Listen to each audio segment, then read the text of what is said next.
বিগত 40 থেকে 50 বছরের পুরনো এই পরিত্যক্ত রাস্তাটি উদ্ধার করতে সক্ষম হইল হাসানপুরের একতাবদ্ধ মানুষ।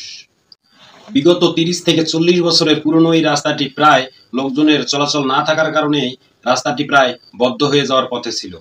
এলাকার লোকজন সবাই মিলে একতাবদ্ধ হয়ে এই রাস্তাটি সকলেই মিলে এই রাস্তাটি আবারও পুনরুদ্ধার করলো এবং এই রাস্তাটির যথাযথ পরিচর্যা করে আবারও রাস্তাটি সচল করার চেষ্টায় এলাকাবাসী উঠে পড়ে লেগেছে। গতকাল থেকেই তারা দীর্ঘ পরিশ্রম করে রাস্তাটি একদম ক্লিয়ার করেছে এবং রাস্তার উপরেই যেসব গাছপালা ছিল গাছপালাগুলো কেটেছে এবং রাস্তার মাঝখানে কয়েকজনের বাড়িও পড়েছে। অবশ্য বাড়িগুলো ভাঙার পরিকল্পনা করেছে।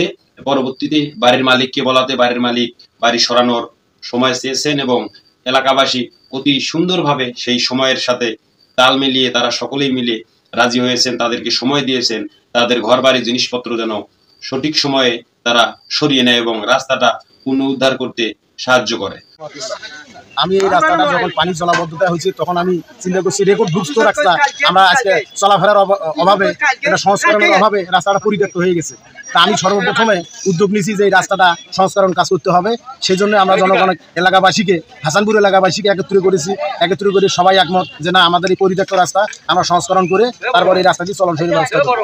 ধন্যবাদ। আসসালামু আলাইকুম। সকলেই এই ব্যাপারটাতে অনেক খুশি, গ্রামের লোকজন সহ আশেপাশের যত লোকজন আছে সবাই খুশি এবং যারা এই রাস্তাটির জায়গাগুলো এতদিন দখল করেছিল তারাও ইচ্ছাকৃতভাবেই এই জায়গাগুলো ছেড়ে দিয়েছে লোকজনের সুবিধার্থে এবং যাদের বাড়িঘর পড়েছে তারাও নিজের ইচ্ছাকৃতভাবেই বাড়িঘরগুলো সরানোর দায়িত্ব নিজেরাই নিয়েছে।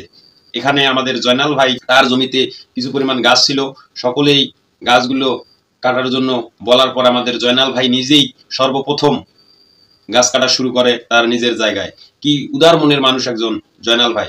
সবাই একটু ভিডিওটা লাইক কমেন্ট এবং শেয়ার করবেন এবং সবাইকে এই উদারতা মন মানসিকতা এবং এই একতাবদ্ধতাকে সবাই একটু সাপোর্ট করবেন। এটা কি রাস্তা ছিল? কি সরকারি রাস্তা ছিল।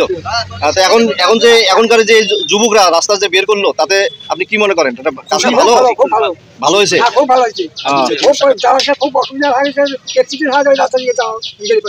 মাদারগঞ্জ বন্দরের চৌমাথা যানজটটার নিরসন। সবাই যদি এক হয়ে থাকা যায় দুনিয়ার কোনো কাজই অসম্ভব নয়। বিগত 40 থেকে 50 বছর পুরনো এই রাস্তাটি এখন চলাফেরার একদম অযোগ্য। এখন পর্যন্ত সম্পূর্ণ কাজ চলতেছে। আমরা সামনে পরিপূর্ণ রাস্তা ক্লিয়ার করব নিজ উদ্যোগে নিজ শ্রমে এবং জনগণ হাসানপুরবাসীর সহযোগিতায় এবং একটা অর্থায়ন তহবিল গঠন করে সেটাতে আমরা অর্থায়ন করা হবে এবং পরবর্তী আমরা রাস্তা ক্লিয়ার করার পর আমরা সরকারি সহযোগিতার জন্য আমরা যাব ইউনিয়ন মহানেতাদের কাছে, এসিলেনের কাছে। পরবর্তী তারা কি করবে, কি পদক্ষেপ নেবে পরে দেখা যাবে। এখন